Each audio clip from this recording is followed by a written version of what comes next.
Why do some people confuse love and compassion for agreement or permission? In today's society, we are more diverse, tolerant, equitable at home, at work, in social settings, which is a good thing, of course. But when it comes to spiritual life, we often forget that love sometimes can mean correction. Think of it this way: when raising children, you teach them right from wrong. When a child starts running toward the street, you say no.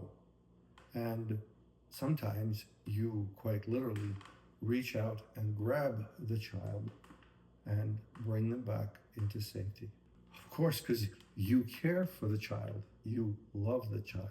In the same way, in spiritual life, the confessor is not always able to allow or to agree with the spiritual child about everything. Sometimes love means correction, and the confessor might need to intervene, perhaps stop, perhaps correct. Of course, all of it can be humbling at times, and yet it is truly necessary. You might say, what's the takeaway?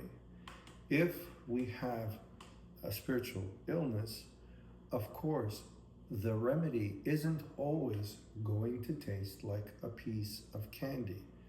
Whenever we are ill, the doctor might use a bitter pill, or, of course, sometimes a sugar-coated one. And yet, at other times, the remedy might actually require a certain endurance of pain and suffering for the better end, for the health that comes as a result of the endurance of the bitter remedy.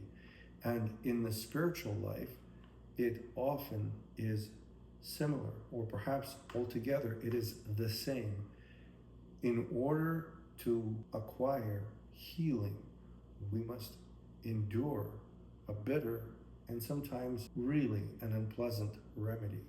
However, when we consider the end result, we should all thank God that in His mercy and in His love, He gives us a cure.